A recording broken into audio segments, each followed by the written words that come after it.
வணக்கம். இது தமிழ் பாரம்பரிய அறக்கட்டளையின் மாதாந்திர பேச்சு நிகழ்ச்சிக்கு உங்களை அன்புடன் வரவேற்கிறோம். தமிழ் பாரம்பரிய அறக்கட்டளை ஒரு சில நிகழ்வுகளை தொடர்ந்து செய்து வருகிறது. அதில் முக்கியமான ஒன்று இந்த மாதாந்திர பேச்சு. பல்வேறு தலைப்புகளில் அது பொதுவாக தொல்லியல் சார்ந்த, வரலாறு சார்ந்த, அது அங்கிருந்து கலை, நாட்டியம், இசை போன்ற பல்வேறு தலைப்புகளில் கிட்டத்தட்ட 10 வருடங்களை கடந்து இப்போ 11வது ஆண்டாக தொடர்ந்து இந்த மாதாந்திர சொற்பொழிவு நடந்து கொண்டிருக்கிறது. இங்கு துறை நிபுணர்கள் பேசியிருக்கிறார்கள். துறையில் மிகப்பெரிய ஆழமில்லாத ஆனால் ஆர்வம் மட்டுமே இருக்கக்கூடிய ஆர்வலர்களும் பேசியிருக்கிறார்கள். மிகச் சுருக்கமாக வேறு ஒரு சில விஷயங்கள் நாங்கள் செய்வதை சொல்லிவிடுகிறோம். ஒவ்வொரு ஆண்டும் டிசம்பர் மாதம் ஒரு குறிப்பிட்ட தலைப்பை எடுத்துக்கொண்டு அதில் 2 நாள் கருத்தரங்குகளை கடந்த சில ஆண்டுகளாக செய்து வருகிறோம். மிகச் சமீபமாக கடந்து முடிந்த டிசம்பரில் சோழர்களின் கலை பற்றி ஒரு 2 நாள் நிகழ்ச்சியை நடத்தினோம். அதில் 10 தலைப்புகளில் மிக முக்கியமான பேச்சுகள் நடைபெற்றன. இவை அனைத்தின் வீடியோக்களும் இணையத்தில் கிடைக்கின்றன. நீங்கள் தமிழ் பாரம்பரிய அறக்கட்டளையின் ஃபேஸ்புக் பேஜ் வழியாகவோ அல்லது வலைப்பதிவு வழியாகவோ நீங்கள் இதை பார்க்கலாம்.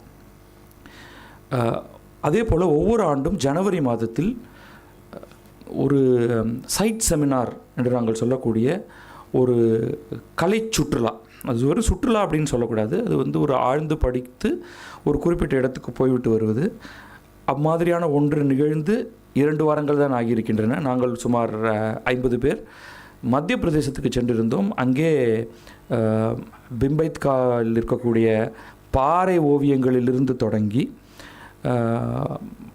பரமார மன்னர்கள், சந்தேல மன்னர்கள்,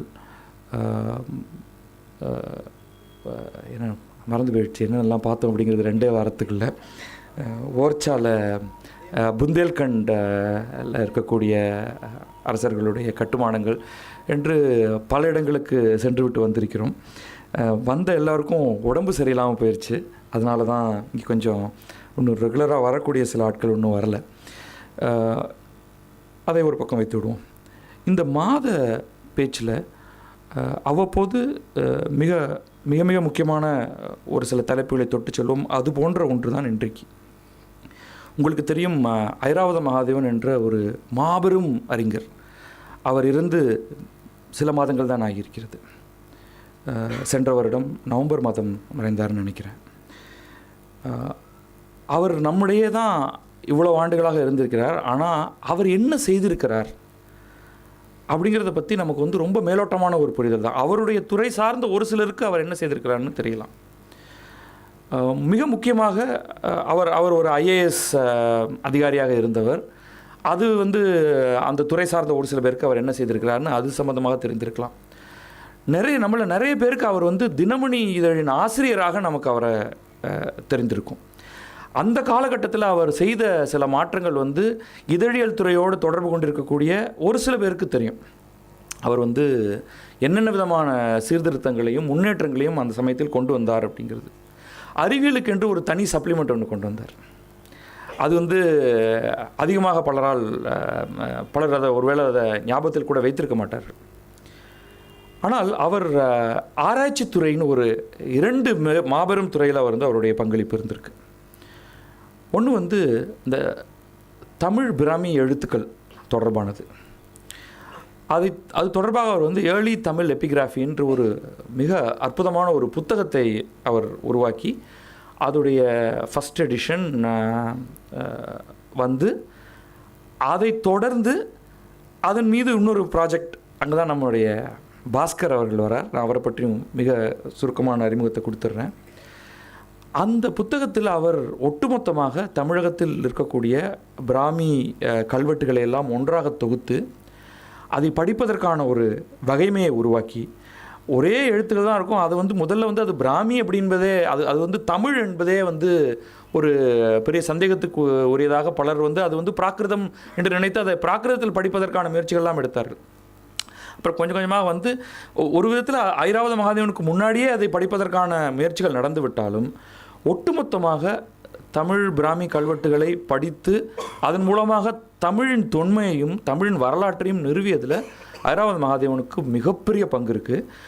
அந்த பங்கு அதற்கு மேற்கொண்டு அந்த புத்தகம் வெளிவந்து அதற்கு பிறகு பல ஆண்டுகள் கழித்து அதோடைய 2வது எடிஷன் இப்போ கடந்த சில ஆண்டுகளுக்கு முன்னாடி இந்த Central Institute of Classical Tamil மூலமாக அது வெளிவந்தது. அந்த சமயத்தில் அது வருவதற்கு முன்னோடியாக அது ஒரு ப்ராஜெக்ட். அவர் பார்த்த அனைத்து பிராமி கல்வெட்டுகளையும் எப்படி படி எடுப்பது, இப்போ ஃப்ரெஷ்ஷாக ஃபோட்டோகிராஃபி டாக்குமெண்டேஷன் என்பது, அந்த ப்ராஜெக்டில் வந்து எம்வி பாஸ்கர் தான் அதை முழுமையாக நடத்தினார். அந்த ப்ராஜெக்ட் சமயத்துலேயும் ஐராவத மகாதேவன் அவர்கள் ஒரு இடத்துக்கு 2 இடத்துக்கு போனார். அதை பற்றி அவரே சொல்லட்டும். அது ஒரு சில படங்கள் எல்லாம் பார்த்துருக்கோம். அவருடைய முதுமையிலும் உடல்நிலை சரியில்லாத நிலையிலும் கூட தான் தொட்டு பார்த்து படியெடுத்து எழுதிய அந்த கல்வெட்டுகளை நோக்கி அவர் திரும்பி அவரை கொண்டு சென்றது அவர் தன்னுடைய அந்த துறை மீது அவருக்கு இருந்த ஒரு மிகப்பெரிய காதல். இது ஒரு பக்கம்னா, இன்னொரு பக்கம் இதுலேருந்து இதோட முற்றிலும் தொடர்பில்லாத அல்லது ஏதோ ஒரு விதத்தில் தொடர்பு இருப்பதாக அவர் கருதிய சிந்து சமவெளி எழுத்துகள் தொடர்பானது.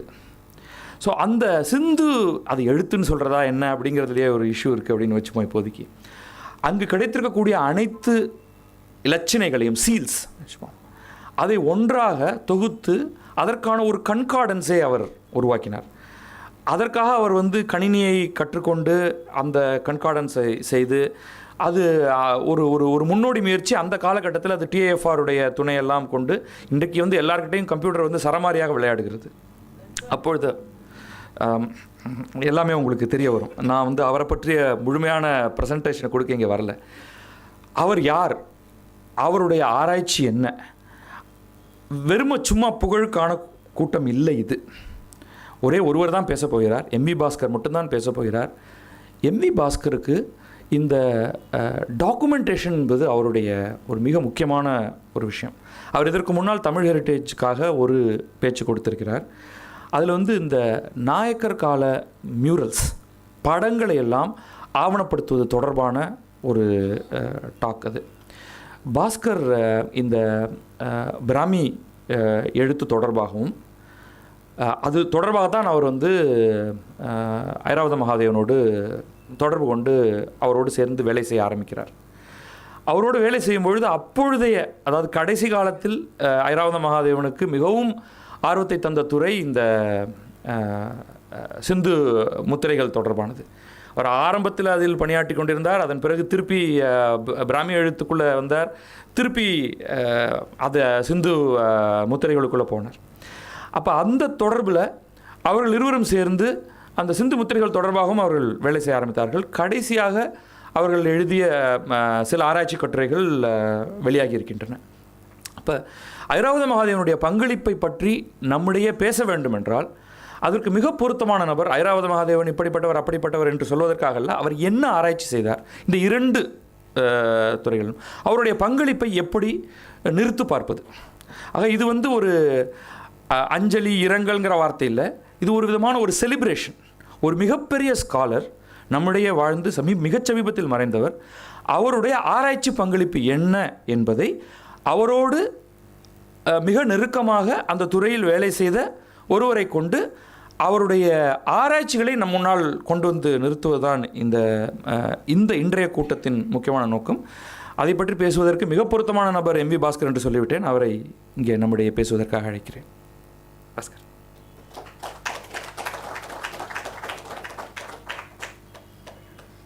Thank you, Badri. This is an excessive privilege. It's an excessive privilege to first have worked with Airavata Mahadevan and then to be invited to talk about it later, though I have done so in happier circumstances. Anyway, let me jump straight into, this is not as you said, it's not an Ninaivanjali. Most of the content that I will place in front of you will be somewhat technical in nature, which is an attempt to give you an insight into the work that he pursued. As Badri said, I'll go to my presentation.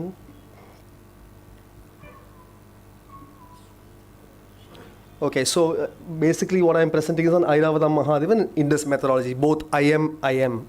Um, I want to preface this with this quote, வடமொழியில் வல்லான் ஒருத்தன் வரமும் திராவிடத்திலே வந்ததாய் விவகரிப்பேன் வல்ல தமிழ் அறிஞன் வரின் அங்கனே சிறிது வடமொழியில் வசனங்கள் புகழ்வேன் அப்படின்னு தாய்மானவர் சொல்லியிருக்கார். This moderation of Tamil versus Sanskrit is core and central to Airavadham's work. And he was able to sit in that position, have knowledge, deep knowledge of both languages at the ancient level, modern level, contemporary level, grammar, and at every facet of both these languages. And therefore, he was able to take a balanced view between the two languages and their origins and their interrelationship with each other. And that is central to his work. And that is somewhat missing in a lot of scholarship these days. And that's why I chose this preface. Well, disclaimer, any knowledge that comes through from this is Airavatham Mahadevan's. Ignorance is mine alone. Ignorance alone is mine. IM's contribution, Tamil Brahmi, I'll only briefly gloss over Tamil Brahmi. I suppose most of the audience here will know much about it. If not, please say so, then I can dwell a little more. Yes, his central contribution in Tamil Brahmi is spoken of as the decipherment of the Pugalur inscriptions and the identification of the Chera kings, the 3 generations of Chera kings, and subsequently the interpretation of the Mangulam inscriptions, and then of course the entire corpus of Tamil Brahmi inscriptions, which he exhausted. There is no further study to be done. He's completely exhausted it. But before all that, he was the first one to take a closer look at the Bhattiprolu casket inscriptions, which contained the bilingual key for understanding Tamil Brahmi inscriptions, or what Airavatham Mahadevan used to call phase 1 of Tamil Brahmi inscription, which is the Bhattiprolu, phase 2 being the Pulli convention. So that he cracked and worked out the methodology for reading Brahmi, based on which now anybody can read Brahmi. It's simpler than modern Tamil to read. It's only 26 alphabets, and the rules of ligature are the same as in contemporary Indian languages, not only in Tamil but in all Indian languages. So it is very easy to follow, very easy to read, and he laid it bare and open. And on top of that, he built, of course, his interpretation, and interpretation by its very nature is open to interpretation, and he does not even bother about contesting it. So that's his. But there is a prevalent notion. It's mentioned here and there in media, especially after his passing away, that Airavatham was somewhat adamant about accepting the much desired name for Tamil Brahmi as Damiri or Damiri. I want to make a point about that. Of course, Pannavana Sutta mentions Damili, there's no Ra. Dravida, it mentions. Your Lalita Vistara Sutra mentions 64 scripts. Pannavana Sutta mentions 18 scripts. But nobody knows whether those scripts actually continue to survive till date. They may have existed, but if you look at these numbers, as Richard Salomon says, these are iconic numbers. 18 is an iconic number, 64 is an iconic number. These are numbers, they're just enumerations. It's poetic. It's part of the convention of recitation at that period in time. We don't really know if those scripts existed at that time, and if they existed, if they were inherited down to what we see in the caves of Mangulam and Pugalur and everywhere. So some scholars believe that, Airavatham is rather adamant about it. And this mostly comes from archaeologists. This mostly comes from the evidence that there are pottery inscriptions in Tamil that are dated to the pre-Asokan times. And in this context, I want to give you an anecdote. Early September last year, September 2017 rather, 2017, there was news about the Bakshali manuscript.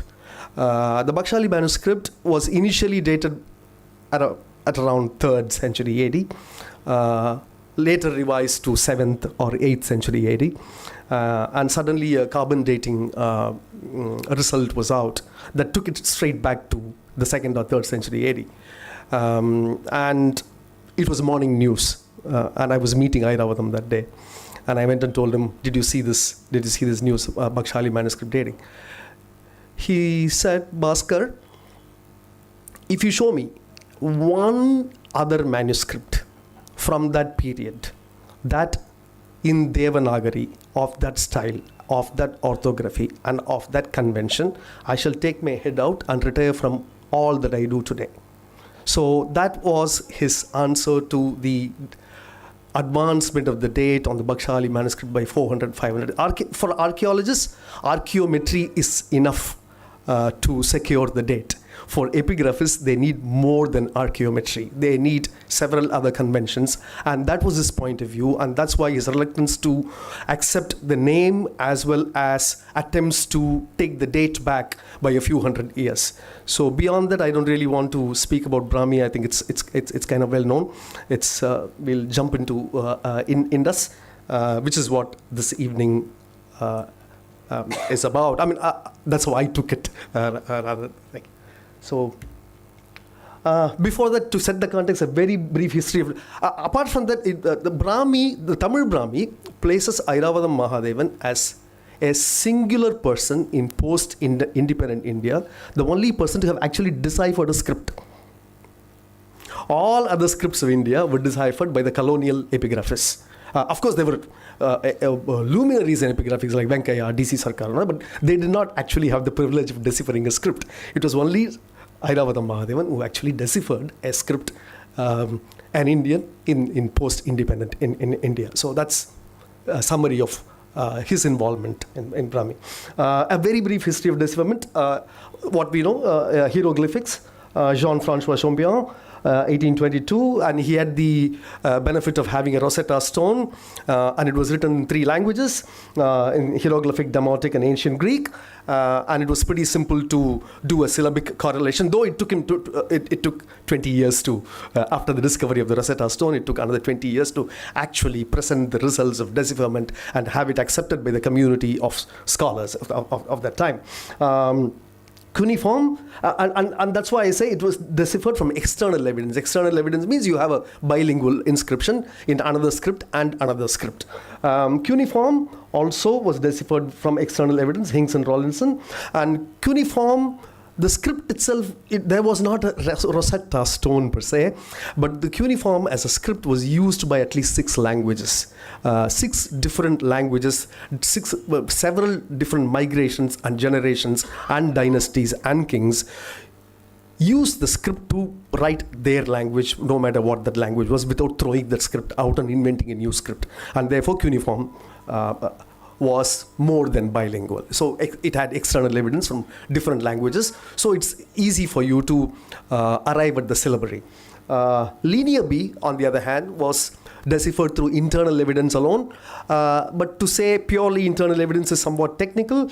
Ventris had the luxury of looking at 4 visual legends. Okay, a horse, a pot, and 2 other objects. And he was able to mark that as Mycenaean Greek and assign certain values to it. And because they were interpreting a known object, and the word for that object in Mycenaean Greek was available. So he was simply substituting it into that and arriving at certain syllables. And when the same syllables were put elsewhere, it made sense. So though it's internal evidence, it's somewhat external evidence, because it comes from an object. But yeah, you don't always need a bilingual key like the Rosetta Stone to be able to decipher a script, though it's, of course, the enterprise is far more difficult if you did not have a bilingual script. So that's a brief history and geography of the Indus script. This is very, very important. Airavatham used to say this to me repeatedly. It's noticed since 3500 BC. That's merely a statement of fact, and up until about 1900 BCE. The mature phase lasted through 2600 to 1900 BCE. In the initial phase, it existed more or less alongside proto-cuneiform and proto-hieroglyphic in the same state of evolution. Then they start diverging, they start localizing, and then it lives for all of about 700 to 800 years before the writing of Indus vanishes. Whereas Egyptian and cuneiform survived for more than 3,000 years. So one can imagine if only the Indus script had continued beyond its initial 700, 800 years, we will be knowing much more than we do about it. And the Indus script was a lingua franca of a geographical region that was twice the size of Mesopotamia and Egypt put together, ranging from Iran to Daimabad, which is the northern side of Godavari, the Konkan side. It's more than 100,000, more than 1 million square kilometers in area. And today, if we go to that 1 million square kilometers of area, we can encounter easily 200 languages. Okay, and 5,000 years back, when there was less chance for homogeneity, chances are it would have been far more multilingual than it is today. So when we speak of a language of that time and the language that the Indus script potentially represents, what we speak of is an administrative language that must have been standardized, just like the weights were at that time by the Indus polity, and that administrative language is probably Proto-Dravidian. If you want to be really careful, simply agglutinative. Okay, so that is the context in which this whole thing must be understood, and that is not a surprise in itself. In modern India, English, a minority language, has become the de facto administrative language. So it's a similar situation, and history has played itself out over and over again, where minorities can control a majority, and in fact, that's usually the case. So this fact must be always considered before we jump to any conclusions about language, about the nature of the script, and the nature of the polity, and the nature of administration, and the people who live there, and so on and so forth. What are the barriers to decipherment? As we said, there is no Rosetta Stone. No Rosetta Stone has ever been found for the Indus script. Very scarce material, all of about 3,600 records that we know. And the longest record is 26. The average length of a record is about 6. So even statistically, even if we try to do a computational analysis, it is not statistically significant for even the computers to analyze the sample database. And over on top of that, the Indus script is the world's most deciphered script. More decipherments have been announced for the Indus script than for any other script in the world.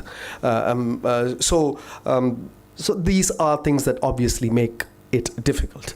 And of course, there is the language debate. Is it Indo-Aryan? Is it Dravidian? Is it Munda? Is it no language? That is also a possibility that's been considered, and it's gained some scholarly consensus as well. So these are the 4 possibilities. Okay, then what do we know?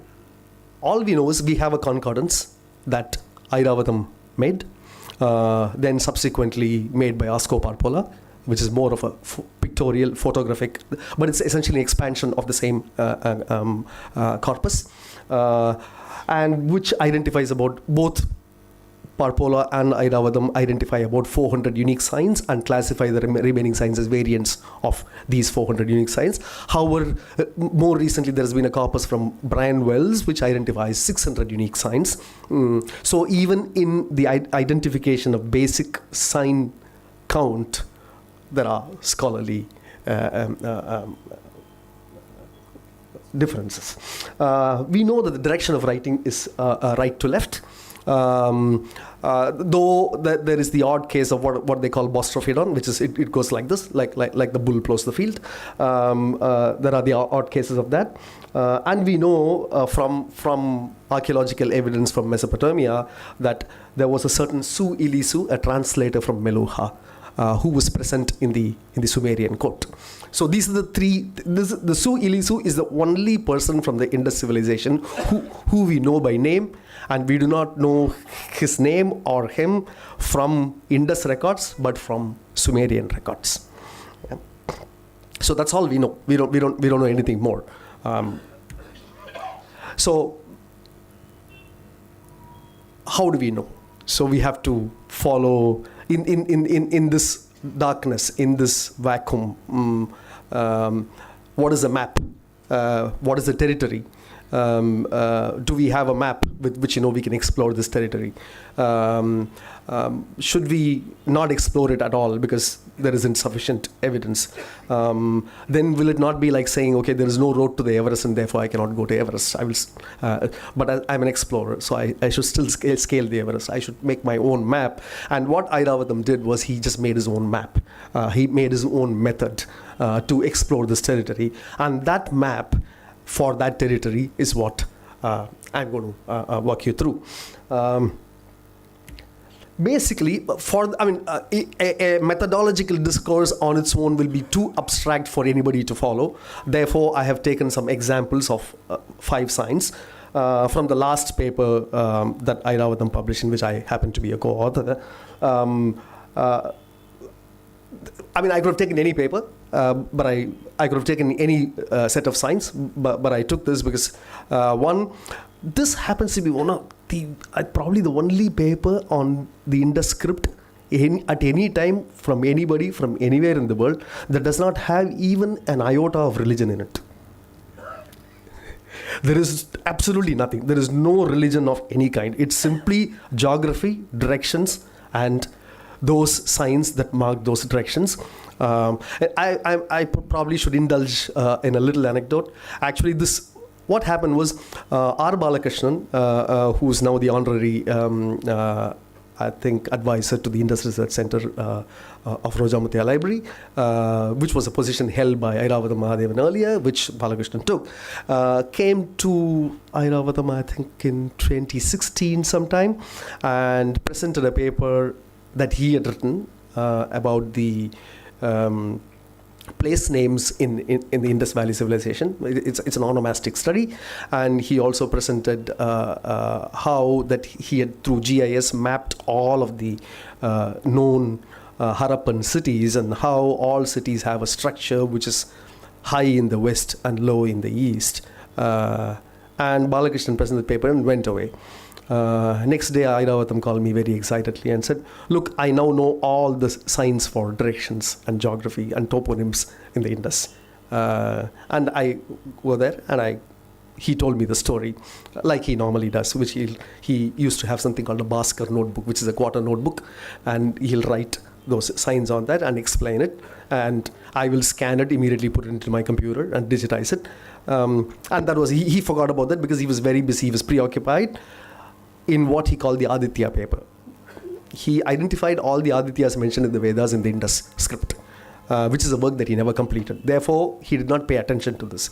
I thought this was important enough, so I sat down and wrote this out as a paper and took it to him one day and showed it to him, and he looked at it and he read it, tore it apart, and said, come, let's write it all over again, but it's worth writing. So that's how this paper happened. He had the discovery in hand, but he did not care about it. He was throwing it away, and I brought it back. He threw it away again, but then we both sat down and reconstructed it again, and that's how it happened. So what we do, identify are hills, plains, cone, horn, root, wheat. The last sign, the root, wheat sign, in the original paper, we also have another layer of identifying society, caste names, clan names, and all that stuff, which I'm leaving out of the discussion here because it'll go too deep. And that's not essential to the narrative today. So we'll identify the hills, and you can see it's a purely pictographic representation. We'll identify fields. We will identify cone as something, horn as what it means, and root or weeds as what they mean. They are tagged as A, B, C, D, E.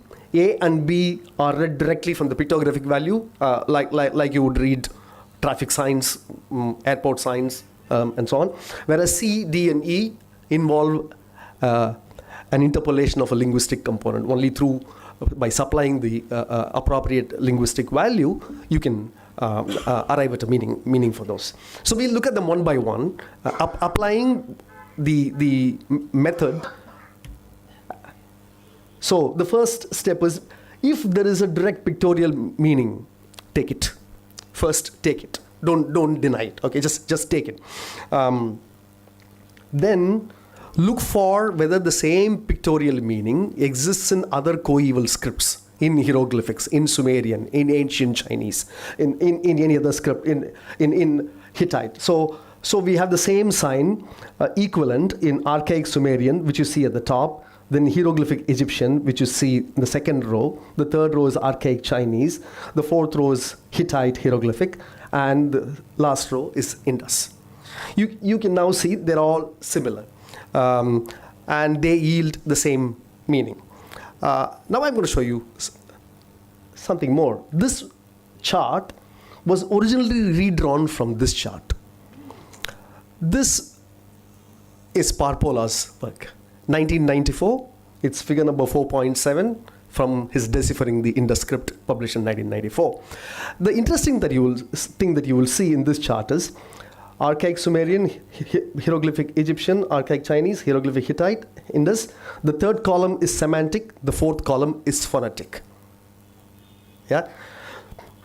The nature of Parpola's investigation is such that he is looking for the decipherment of the script, and therefore the phonetic and the semantic will have to come out simultaneously. In Airavadam's work, that is not necessary because he is not looking to decipher the script. He is looking to interpret the meaning of the script. Okay? And therefore, the phonetic value is not necessary, and therefore, he can accept the semantic content, actually supply it, and proceed with it instead of getting stuck there. This is an essential difference between two great scholars who are essentially the pillars of the Dravidian hypothesis of the Indus Valley civilization. But both have a minor difference in approach that results in major differences in results. So I wanted to show you that as a nuance of methodology. So that's by supplying the meaning, you can get ahead. Otherwise, you get stuck there, and therefore we accept the semantic and go ahead, right? So, step 3, propose a Photo-Dravidian phonetic value. It has to be a Photo-Dravidian phonetic value. This is something, again, that most Tamil people miss. They say, Indus script is Tamil. No, it is Proto-Dravidian. There was no Tamil there. There was no Tamil then, there was no Telugu then, there was no Kannada then. According to the linguistic analysts, the divergence of the Dravidian languages into different North, Middle, and South Dravidian languages began around 2,500 years ago. Before that, it was a Proto-Dravidian singularity. So that must be very, very clearly understood instead of trying to say the world's first monkey is a Tamil monkey. So that's it's very important. I think we shouldn't miss it because then we do ourselves harm by making statements like that. Geographically, they differ. Sir. No discussion. We'll do it later. Okay. So why Proto-Dravidian? Why not Indo-Aryan? Until now, there is no historical evidence that the Indo-Aryans arrived there earlier than at least 800 years after the mature phase of Indus. Why not Munda? Well, simply there hasn't been sufficient study into. It has been suggested. It has been, but no serious, rigorous study has been advanced to advance the Munda hypothesis of the Indus script, right?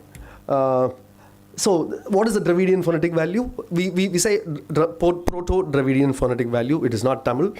So, we will take it from any of the 25 languages that we know, whether it's Kurk or Malto or Gondi or Tulu or wherever we get it, we'll take it from there. In fact, some words do not even exist in Tamil now, which exist in Kannada, which exist in and so on. So, we'll take it from any of the Dravidian languages. So, we get.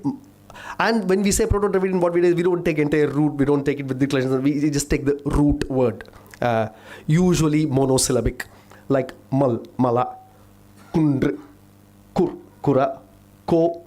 So these are all the old Tamil expressions available for Mala, and then we will supply this because our hypothesis is a Dravidian hypothesis, and then see where it leads us. Okay, and each further step that it leads us to is further evidence that the hypothesis works.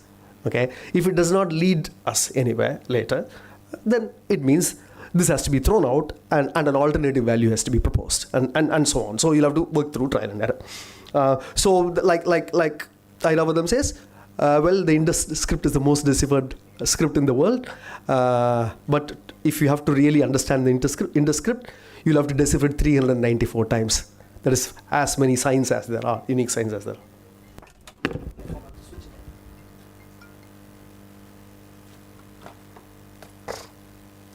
are. So we'll have to understand it one at a time by supplying these values and see where they take us. Yeah.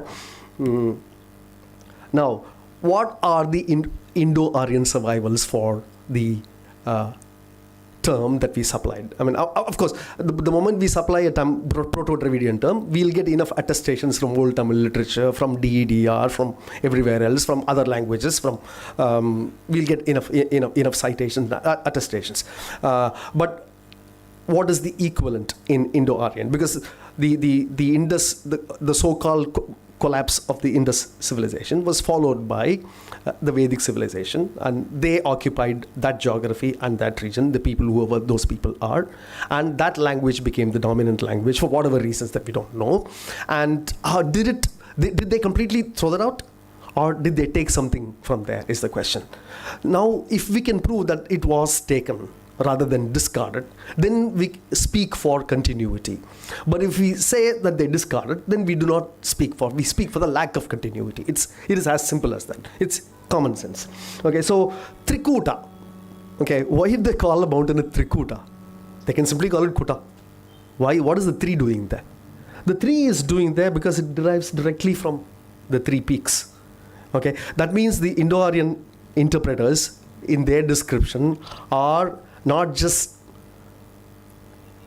describing a physical landscape, but they are actually describing the pictorial landscape. Okay, so Trikuta. Kuda itself is Tamil. And because Kudavayil is Kodanadu, Kuda is Tusk, Kuda also is West. So Trikuta is probably of, therefore, Dravidian, Proto-Dravidian origin that found its way into Indo-Aryan expression. So, I mean, we can build layer upon layer upon layer. And I mean, for those of you who are interested, I mean, the full paper is there. It's open access. I can give you that link. You can go and read the paper. But there are several layers and layers through history, through language, through literature, and through archaeology and architecture, where we can find the traces of the three peaks sign or the hills sign in different expressions that points to a common origin, namely Indus. Okay, and we can do so right up to the present day, literally. So the most interesting result here is Himalaya. I'll skip through it. I don't think we should dwell on the details of every one of the terms. But the most interesting thing is Himalaya. Himalaya is usually understood as Hima Alaya, that is the abode of snow. Very plausible, very attractive, very easy to believe. But if you look at it, there is no other mountain range, not even one hill, which in Indo-Aryan is called Malaya or Alaya. It's all Seshachal, Seshadri, the Himachal, and so on. So it's very, very unlikely that Himalaya was originally Indo-Aryan. It was most likely a corruption of Malay or Simayam, Simayamalai, which became Sa or E becomes H in Sanskrit, so it becomes Himalaya, is the most interesting result advanced here. And that again points to the Indo-Aryans actually inheriting or keeping elements. Probably the only one other footnote that I should supply here is that the wave of migration that came after the settled Indus civilization, the people who came here were largely pastoralists. They had no governance structure. They had no societal organization. So when they came here, and most of them were men. They were, that is, from the Caspian, if you look at the migration pattern to the west and to the east into India, there is a marked difference. Genetic studies bear this out very clearly, that the westward migration into Europe had a fair gender balance. But the eastward migration into India had no gender balance at all. In excess of 90%, it was male, because it involved crossing the Himalayas. So whoever came here was alpha male, and they came here, they married, they settled down, they mixed with the people, and a new society was formed. And in this new society, when they had to structure it, they had to form the norms. What did they do? They fell back on, even though the civilization itself collapsed, they fell back on the norms, practices, and the belief systems largely of what existed before, instead of simply having to reinvent the whole thing. Though the names they gave, the system, were new. The gods were replaced. But practices were hardly replaced. Rituals were replaced. But social transactions were hardly replaced, which we can see plenty of evidence of. We'll return to that maybe later in detail. So this is Mala. And we find this in later archaeology. After the Indus Valley, you look at coins in Takshila, coins in the Maurya period, right up to the Pandya coins here. Okay, this three-peaked sign, which numismatists called three-arched and six-arched sign, occurs in all coinages, in all kinds of variations, with rivers flowing down these mountains, with trees standing on top of these mountains. But somehow this particular symbol, no matter who ruled in India and no matter what epoch and age, this seems to find a common resonance amongst all the rulers of the subsequent times, which again points to its inheritance from an ancient singular. I have not put it down here in the slides, but also it is nice to note that all three major religions of India, Jainism, Buddhism, and Hinduism, inherited three symbols from Indus: the pipal leaf, the chakra, and the swastika. Okay, it is common to all three religions. But before that, where it was there in Indus, and all three of them inherited it.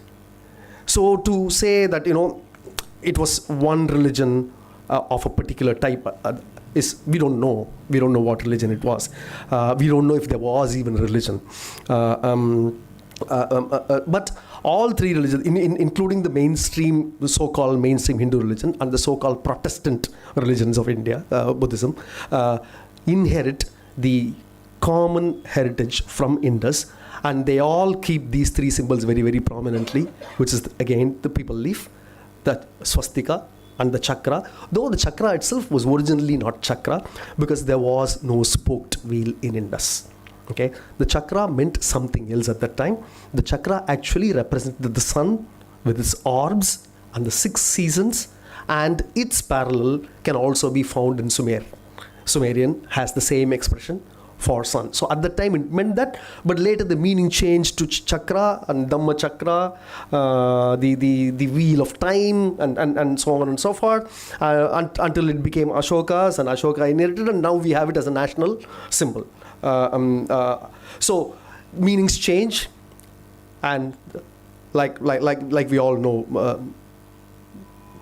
gay, it just meant completely something completely different 20 years ago. Now it means completely different. I mean, you can't even use that word anymore. You can't even quote that word because people have lost the older context and they only know the newer context. So meanings keep changing for the same names or for the same signs or pictures, and there is a common thing. It happens and it keeps happening, and it has happened before. So in later archaeology, it always found expression. So we will go through each one of these signs like this very, very quickly. The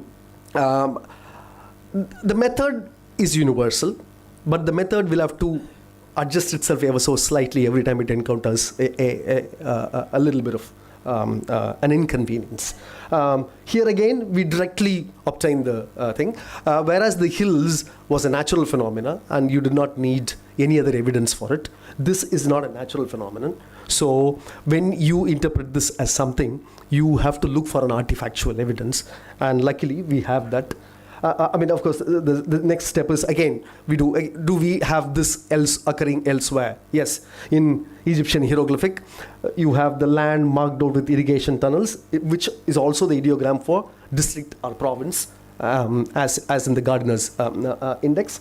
So again, we always look for these parallels first. Okay, we assign it a meaning, and we see if in the same meaning, it has been used elsewhere, and this also finds a resonance in hieroglyphics, which, however, again does not mean that Indus borrowed from Egyptian or Egyptian, but it's just that early languages in their first stage are all pictographic. They try to make the simplest drawing out of what they see, and so that was the first form of written language before it became sophisticated and ultimately became alphabetic and syllabic and etc. etc.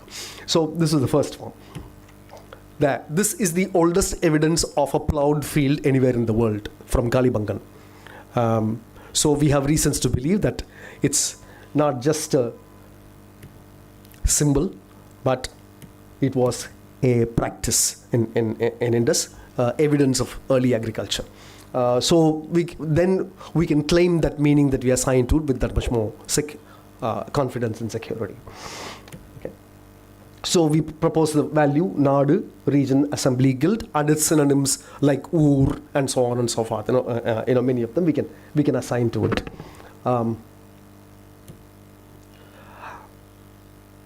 We don't need. The third sign, I'm skipping C and D and going to E and then coming back to C and D for narrative simplicity. This is a very interesting sign. Again, this is what? Can somebody offer me a guess? It's basically tuber. It's an onion. It's a garlic. It's a potato. It's a lotus. It's got a tube beneath the ground. It's got a bulbous root beneath the ground, and it's got shoots above.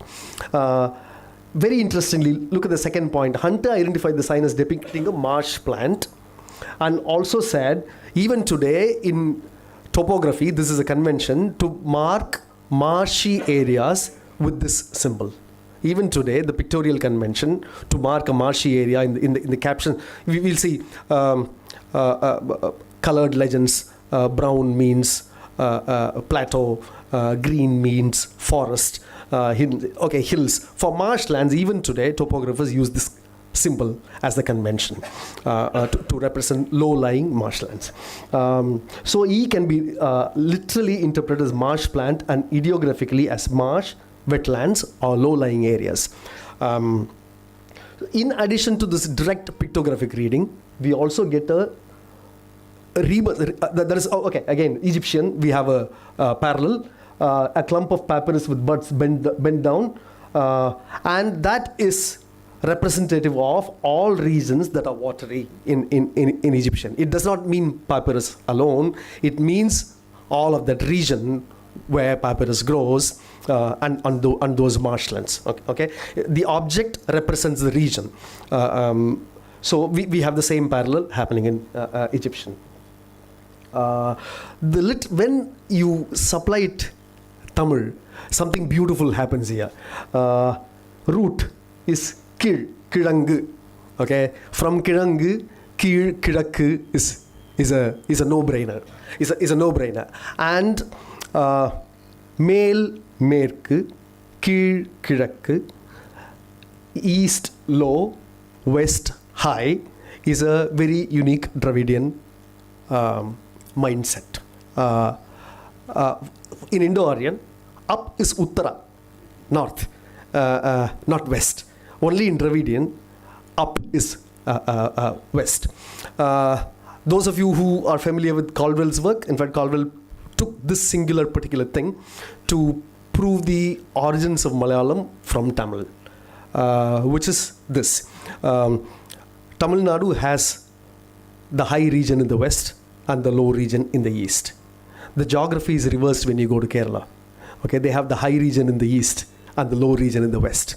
However, the linguistic vestiges of the expression high-low exist the same across the other side of the hill range, is how Caldwell basically proposes that Malayalam must have once been part of Tamil. So that it's a very fundamental mindset of the Dravidian language, of Dravidian expression, that is high west and low east. Mela Veedi, Kizha Veedi, Mel Vasal, Kizh Vasal, village names, Mel Nemmeli, Kid Nemmeli, you name it. I mean, you can just go on stating hundreds and hundreds of examples. So something really nice happens there. So therefore, we identify the tuber, the sign, not only as Kirangu, but also as East or Kirakku. Now, all this will seem a little bit disconnected, but the proof of it will actually come when you start seeing it in sequences of symbols and then read the meaning in context with other signs. And that's when it really begins to make sense.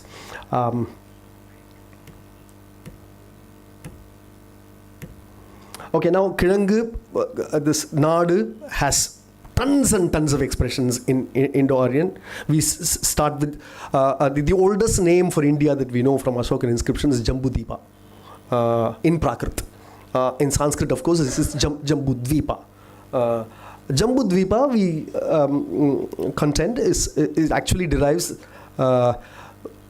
believed to be from Jamun, Jambu, and so on, but originally from Samban Korai, Sambunadu. Okay, the Sa becomes Ja in Sanskrit, and then thereafter a whole lot of confusion happens, and Tamil ultimately borrows it back from Sanskrit and actually translates to Navalar Thivu. Jambudvipa becomes Navalar Thivu, and Na also becomes a symbol for debate, and it also becomes a practice for people to go and put a flag in front of a naval tree to invite others to debates. Okay. So it goes from Dravidian, it goes to Indo-Aryan and comes back as to Dravidian, having lost its original context, and Dravidian accepts it and it treats its own way. So it goes a full circle and becomes something else. So it travels, but Sambu Nadu, which is from that tuber, is actually Samban Korai. It's a bulb. It's got a bulbous root and it's got shoots at the top. And all of, even today, we go to Velacheri, we go to Pallikarnai. That's what we see. That's what our country is. The entire landscape, wherever you go in the delta regions and in the plains. I'm not talking about the plateau, but anywhere in the plains, whether it's in North India or East or South, you will see that as the most prominent geographical, botanical feature of all the marshlands, anywhere, regardless of season. Of course, Jambu is the rose apple tree. According to the Jambudvipa is the country of rose apples, Jambudvipa, and so on. I think I've already covered the whole thing here. So all the names of the country also go back to, that is this later names, the Ashokan time names and the Mahabharata time names and the Puranic time, the Vedic times. All the names can eventually be traced back to these innocent looking signs on the Indus seals and ceilings.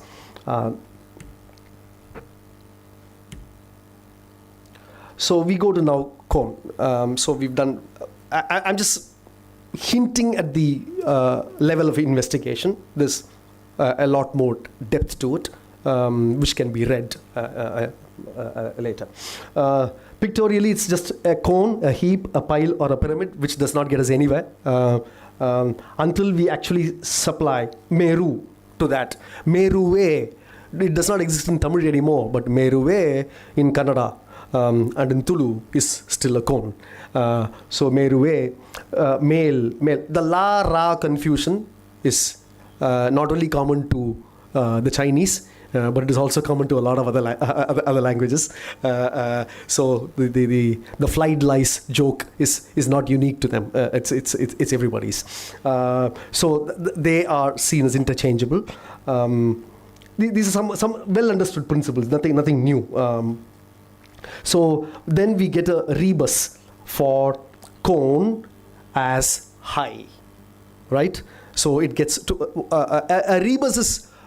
For those of you who do not know, a rebus is basically when you have an object and which has many homonyms in a language.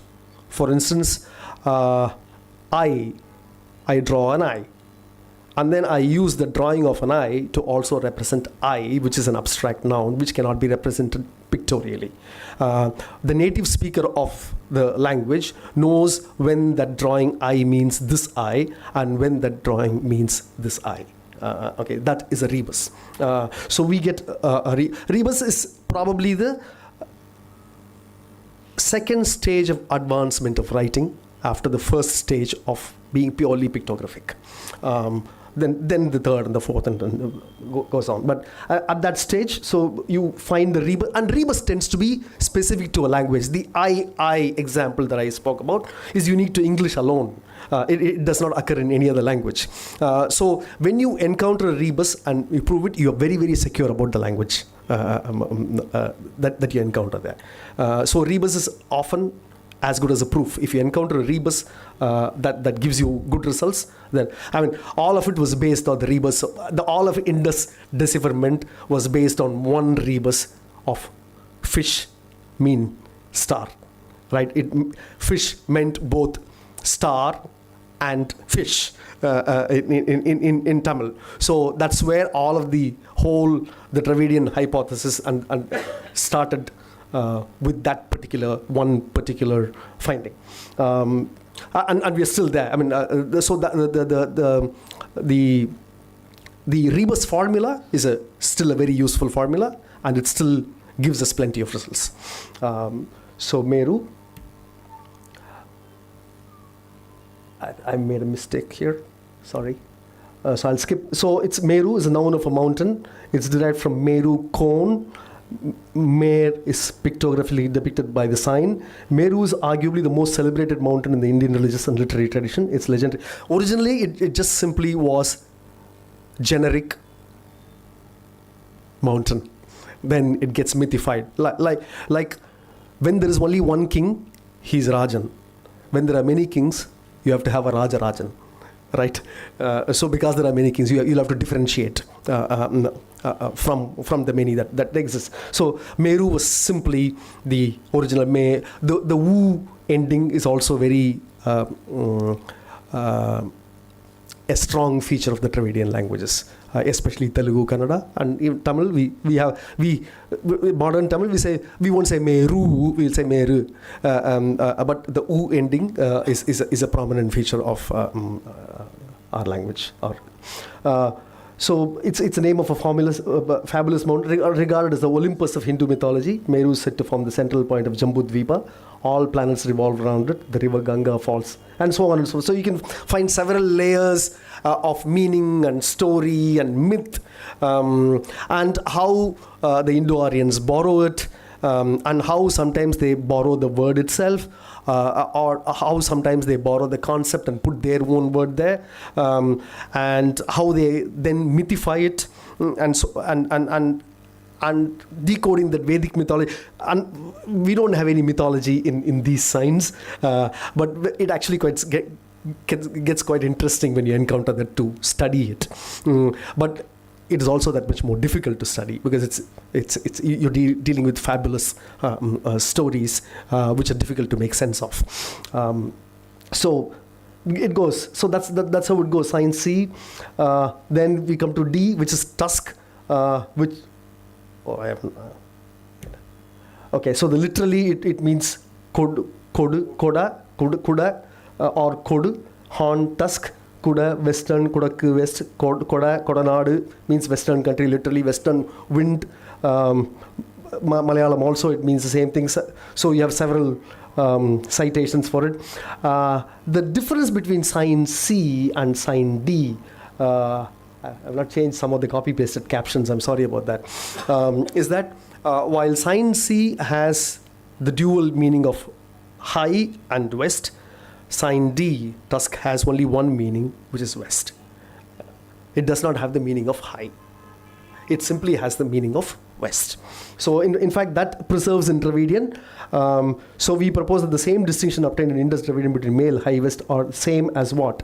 Kuda is restricted to the meaning west, western, unlike male, which has the alternative meanings of high or west. So we now have the hypothetical Proto-Dravidian value for each of these 5 signs And we can now proceed to look at them as in sign sequences.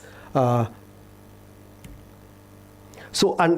that, we look at the summary of the words in this context that have been borrowed, which we contend has been borrowed from Dravidian into Indo-Aryan. Is hills, Mala is borrowed, and it finds the expressions Trikuta, Trikakuda, Malaya, Himalaya, Kon, Meru, Veeds, Sambhu, it becomes Jambu. So these are of Dravidian origin, not noted by the dictionaries yet. So these are new results proposed in this paper. Okay, so these are the 4 Indus seals on which you find the signs that we've been talking about. The top left, you can see, always read from the right, you can see the cone, and then you can see the 3 peaks. If you move to the next top right, you skip 1, 2, the diacritics 3, and then look at the last 3. You have the cone, you have the 3 peaks, and then you have the arrow sign. We'll talk about the arrow sign later. Come to left bottom, we have, again, look at the last 3, skip the first 3. You have the tusk, you have the country sign, the field sign, and the same thing repeats bottom right. Okay, so it now gets very, very, how do we make it's beautiful. How do we make sense of it? Now let's go to the actual geography of Indus. What do we have here? The prominent features: Baluchistan on the far west. We have the Rohri Hills. We have the Aravalli range. We have the Himalayas, and we have the rivers flowing. Okay, now we can make sense of every one of these geographical features through the understanding and give it actually Dravidian values like this. So the combination of C and A produces high mountain, male Malay. Right? The combination of D and A produces western hills or Mek Malay. Right? Or male Kundru. Okay? Then eastern hills, which is the Aravalli. The western for them is Rohri. The eastern for them is Aravalli. Okay? So you get eastern hills or Kizhakku Malay. Right? Then you get western, high country, which is Baluchistan. Okay? The country which is in the hills or in the Rohri hills. Not the plains, but the high country. So there you see what we interpret as plains and country are both synonymous with each other, but the plain need not be plain lowland, but it can be in the highland, in the mountain, in the valley. Yeah. So, and finally we have the western country. So these are the now we've seen it as pairs. We'll now can see it in triplets, where it gets even more interesting. If you look at a little bit of a background, don't look at anything else except the extreme left. You see in the first row on a sign on the extreme left. It'll be a very big discussion now to explain the meaning of it, but simply understand for now that it is the male gender marker for singular. Okay, so if we accept that, we can discuss it later, how we are, that's a subject of another paper itself, that'll be a very long discussion. But if we accept that, then what we do is male Malay Andru, that is he of the high mountains. That's the value we get. So we can read 3 signs continuously. Okay, so the context then validates the initial meaning supplied. If the context does not validate the initial meaning supplied, then it'll have to be thrown out. So this is when it not only becomes semantic, but it also becomes statistical. So for every one of this, Koda, Kundru, Ambu, counterintuitive as it may be, has been used by the Indus people as the female singular gender marker. Okay, so she of the western hills, Koda, Kundru, Ambu, is how that seal can be read. Male not Andri, he of the high country. Koda not Andri, he of the western country. So we can read people and their places from where they are. In fact, I believe longer than 3 sign sequence has not been read yet in Indus by anyone. In fact, most of Indus research is still grappling with single sign, the meanings, the semantic value for single sign. Nobody has proposed. In one forthcoming paper, where we identify a 4 sign sequence where we have the same thing, cone, country, followed by this symbol, that is 2 hands held as a fist like this, and followed by the male gender marker. Okay, so we propose that it is artisan. Okay, so we can say the artisan from the high country, அதாவது மேல் நாட்டு திரையன். Okay, so that is the farthest that has ever been read in the Indus script. The value of Airavadam's approach, this methodology, is immeasurable. With this methodology, he has been able to, over the years, in the 50 papers that he has published, he has actually given the semantic value for more than 60 signs, which happen to occur 85% of the time. There are 60 signs out of 400, okay, is not much, but these 60 signs occur 85% of the time in the corpus of the Indus text that we have. That means 85% of Indus can actually be read if we follow this method and accept the values. And of course, the reason I'm presenting this method and not the actual values are only examples, is because this method can be used then to arrive at similar results or to even falsify what has been presented. So it is very much a part of the scientific methodology where falsifiability is essential. In the Karl Popper's framework, falsifiability is essential to the proposition that you advance. So one can use the same methodology to not only advance this, but including to falsify it. So that is the value of this method. Of course, it's got a lot of nuance. It requires decades of experience. It's a great loss that he couldn't complete the work that he intended to.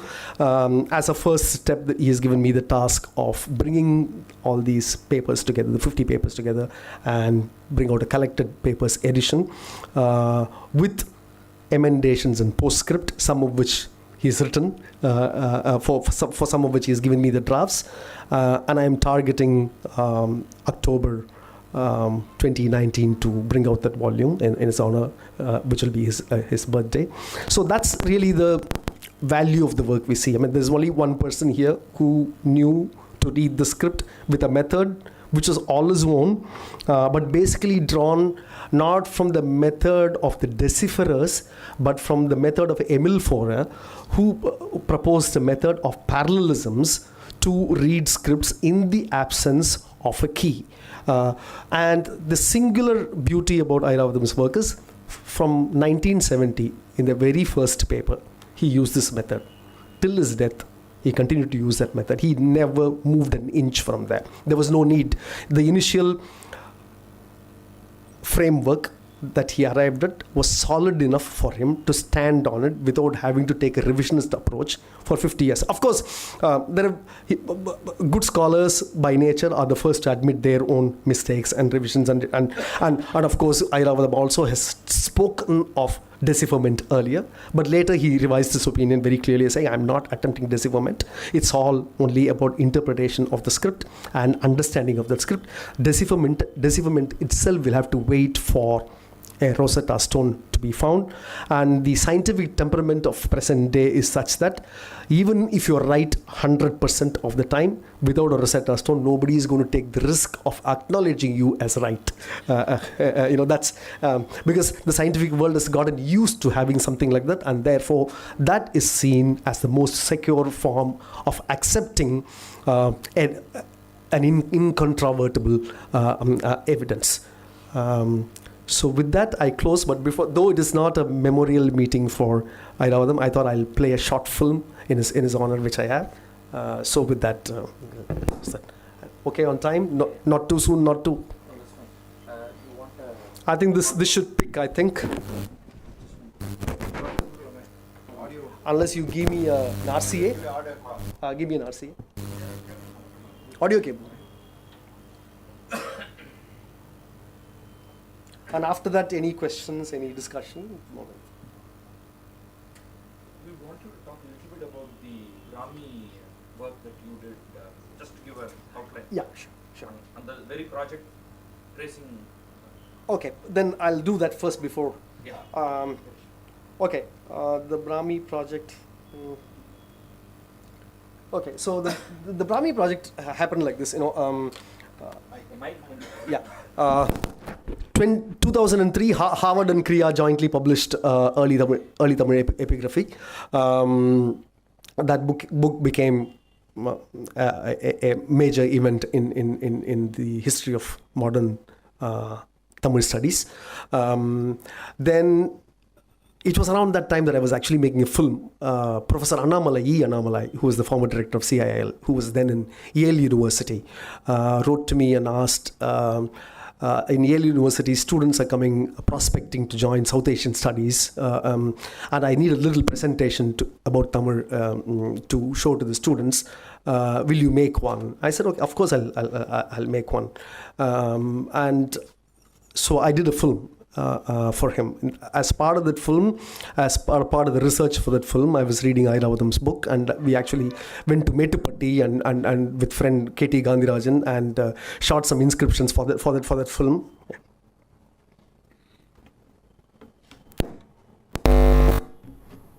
Okay.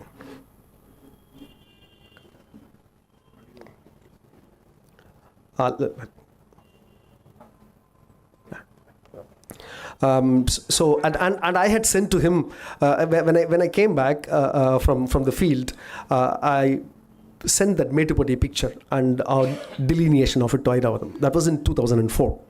I emailed him. My common contact was Kriya Ramakrishnan, and there was no reply. And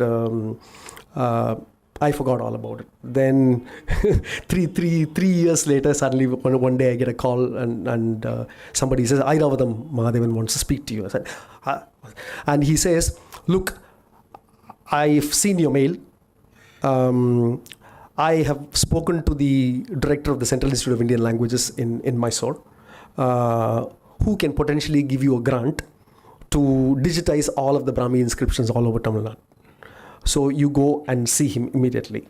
So I said, okay, can I come and see you before that? He says, no, don't stand on any formality. Anyway, I had an eye operation, a cataract operation, so I can't see anyone anyway. So you go and see Uday Narayan Singh and come back. And I went to Mysore. It was a happy meeting, came back and decided to give the grant, and it happened surprisingly quickly. I went there in March, and by October I had the grant.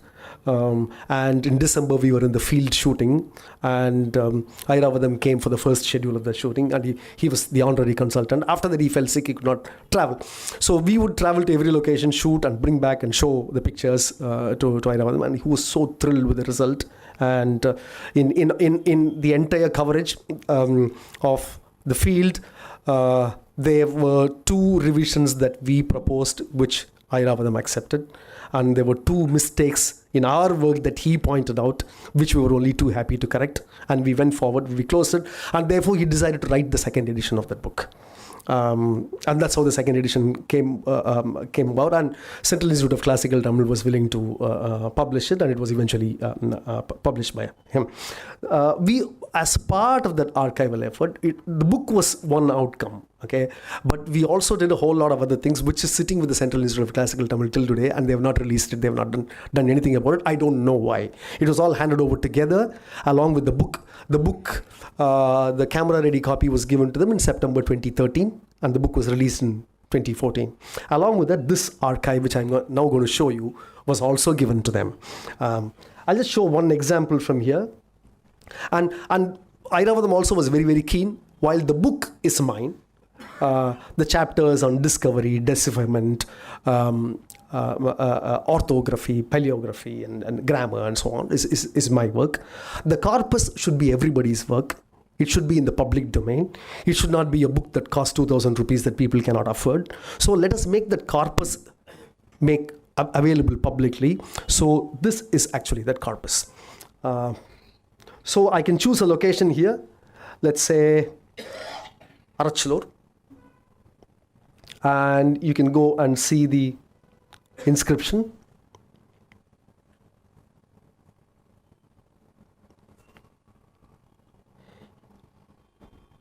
Here I want to say one thing about this white. We could have added it digitally. Work would have been much simpler. But we decided to take the view that we will not do any kind of digital manipulation or enhancement. Nothing. Therefore, what we did was, we took Camlin poster white and brush, and for the camera, we painted letter by letter by letter and shot. Each letter was actually traced out there in situ. And this is not tracing. If it's tracing, you do one tracing and come away. So that means, and it's a letter by letter documentation. So one letter will be drawn with a ladder, because that letter is 30 feet high. Okay, so the scribe will have to come down, climb the ladder, take away the ladder, take one shot, and go up for the next one all over again. So if a Mangulam inscription will typically take one full day from 6 a.m. to 5:30 p.m. till nightfall to capture. And we have to also contend with varying light. Each exposure will have a different light. So we had to actually put black cloth canopy, which the wind will lift away. Across the hills, people will have to stand and hold it down and stuff like that. I mean, some of the perils and challenges of documentation. But this was a letter by letter documentation. You can see that here. And you can also, it's also presented in such a way that you can see the bare inscription as it exists in the rock face. Okay, so you not only verify what the inscription is, you also verify our own work, whether we have done a proper job of it, or whether we have manipulated it, whether we have monkeyed around with it. So that credibility was essential and perceived as essential to the entire documentation process, and that's how we did it the way we did it.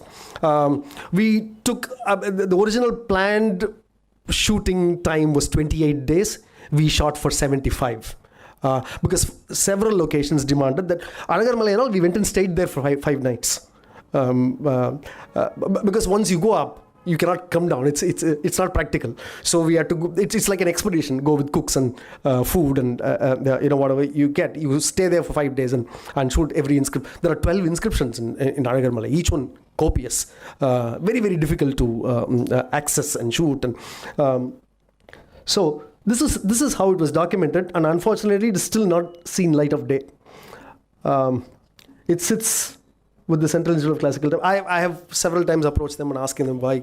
It's pretty simple. I've given it to you as a pre-packaged website. All you have to do is to open a / domain in your own website in the Central Institute, and it'll increase traffic. It'll bring you tremendous. I don't know, but nobody has done anything about it. Therefore, it still remains private. And I thought this may be a good forum to share this. So here you can zoom and look. Click again, you get the full form. Click out. So you can examine every letter like that, and it is also annotated. Tat tai ta tai. This is the oldest musical inscription in the country. There's nothing older than this, and it's an acrostic. So it's a tat tai ta tai ta, tai ta te ta tai, ta de tai te ta. So now you can read it vertically. Tat tai ta tai ta. Okay, you can read it across diagonally.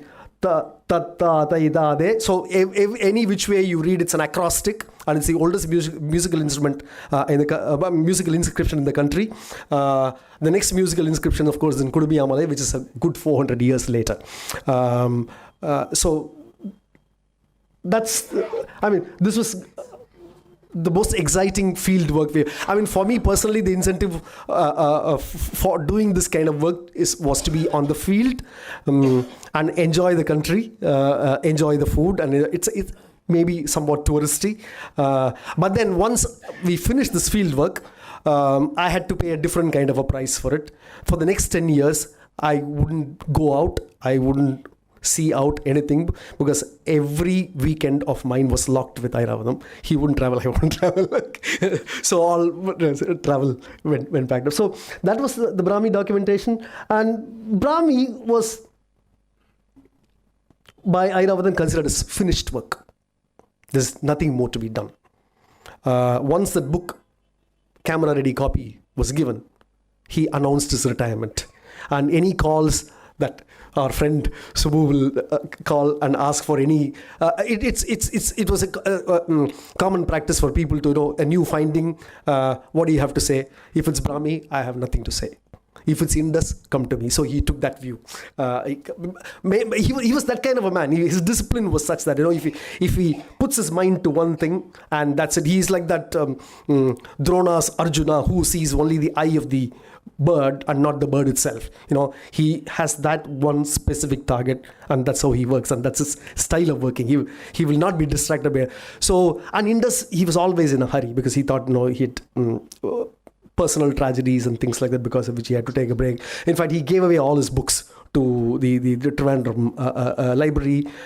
He burnt many of his manuscripts, and then somehow found the love to get back into Indus 15 years later, after the pain subsided, and restarted work, by which time it was already very late. And I was happy that I could assist him and keep him productive till the very end of his life, which is honestly my contribution. Can't claim anything beyond that.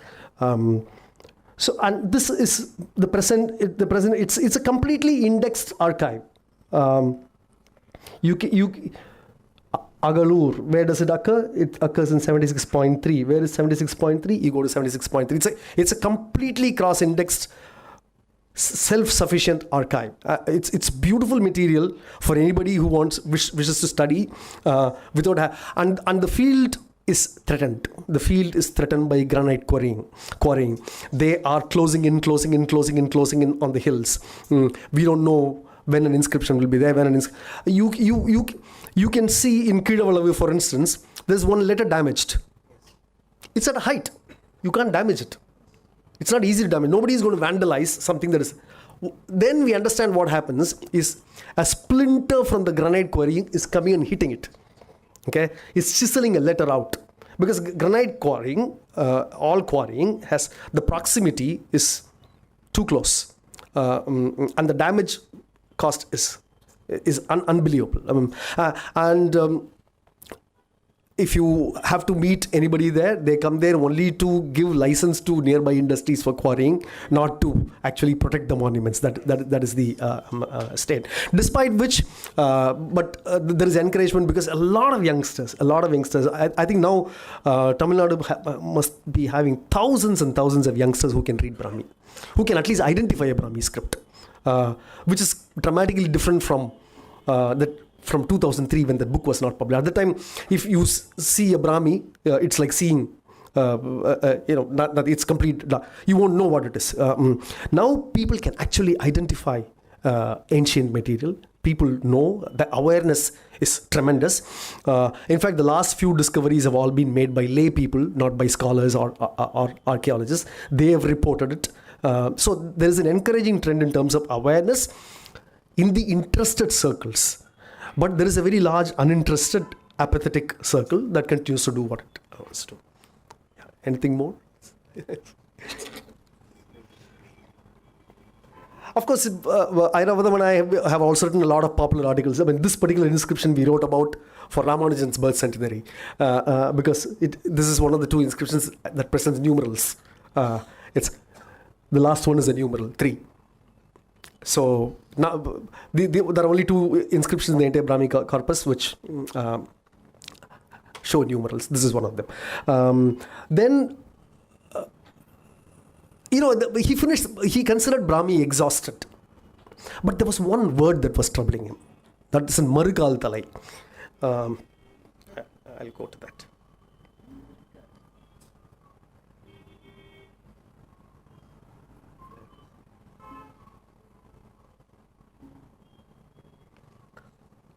So here there is that word called Kanjanam.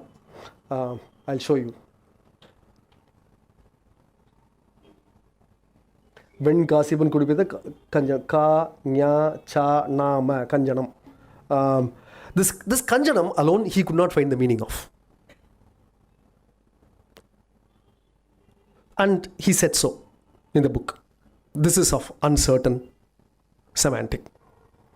Then 4 years later, while researching something else, he found the meaning. Okay, and then he made sure he published a note. So he was unrelenting in his pursuit of knowledge. There was that only one word. I mean, he could have just left it. It's all right. I mean, nobody's going to accuse you of not knowing enough. But he kept to that. He pursued that. He got that, and he made sure he published an additional note. So now it's complete. The only item that does not feature in this archive is a very recent, the most recent Brahmi discovery in Tirupurangundram, which incidentally is the first Brahmi inscription that features an eye as a diphthong. There's no other Brahmi inscription with a diphthong. That's the first inscription that features a diphthong. That alone does not feature it, but we've covered it. If CICT wants to release it tomorrow, we will add that and release it. Luckily, though, I'm thinking the book, when the government of India has a practice that Indian government has a practice that when a scholar is commissioned to write something, by default the copyright belongs to the government. We took an exception on this Brahmi project. We said we're not surrendering the copyright. In fact, Kriya Ramakrishnan did a great job by not surrendering in the initial days the copyright to Harvard. Then if we had surrendered the copyright to Harvard at the time, it would have become impossible to do the second edition.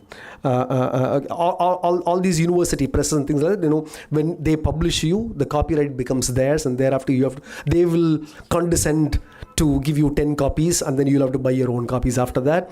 And if you want to reprint any parts of that, you'll have to pay thousands of dollars and wait several months to get the permission from them to reprint material or republish material. So Kriya Ramakrishnan, who always left the copyright with authors as part of his publishing practice, made sure that Airavatham was able to retain the copyright, and therefore the second edition became possible. And this edition also, Airavatham retains the copyright. So I'm still seeing the loophole and the possibility of putting it into the public domain in his banner. So yeah, okay, so one small tribute film.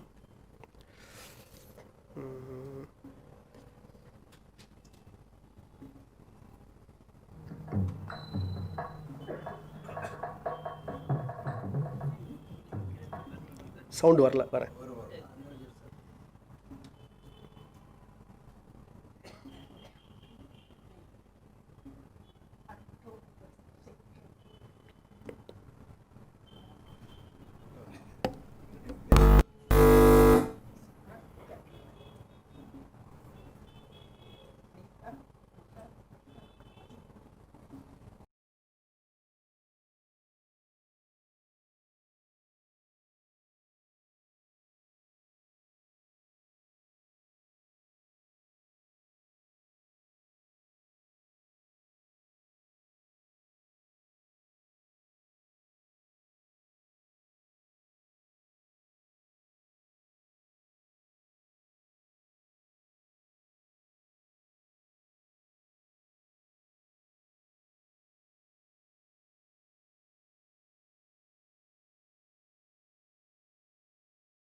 2-3 கேள்விகளுக்கு தான் time இருக்கு.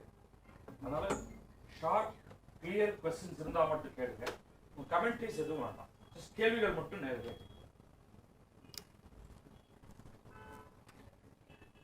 கஞ்சனம்னா அது என்ன கண்டுபிடிச்சாரு? அது நான் அந்த reference கொண்டு வரல.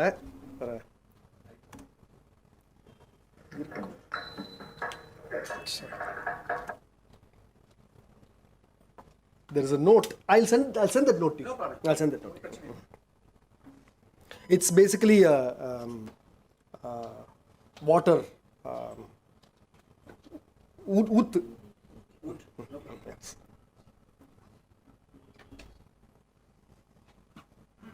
கேள்வி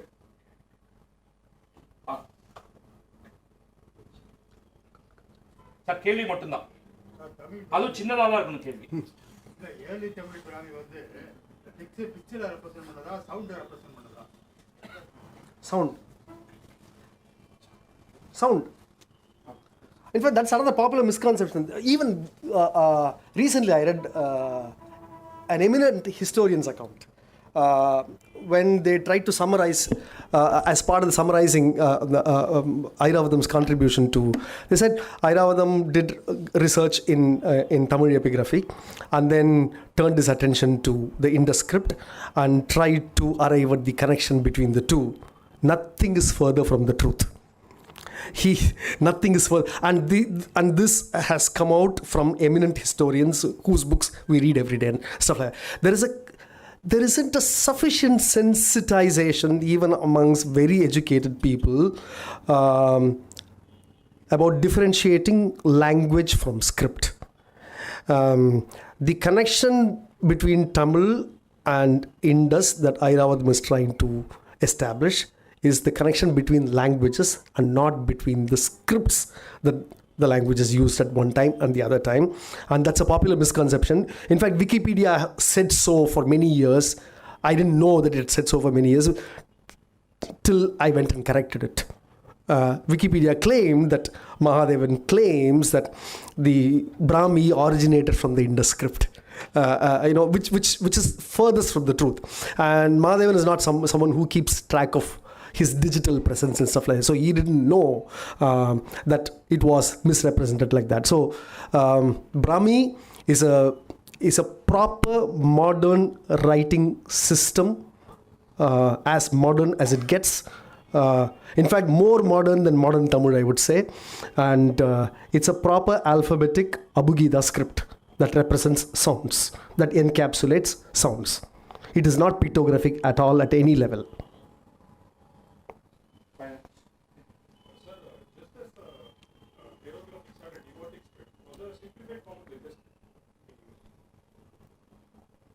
No.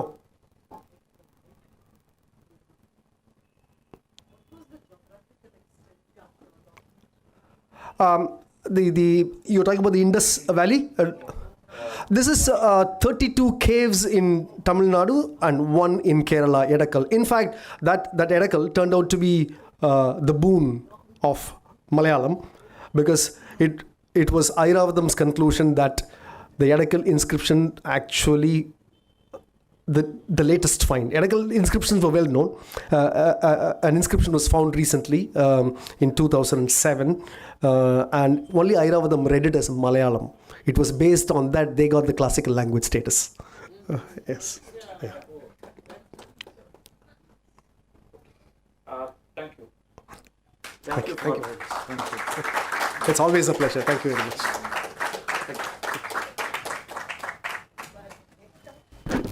As usual, we'll be here first Saturday of March.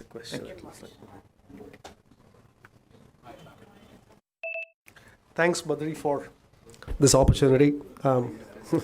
Thanks.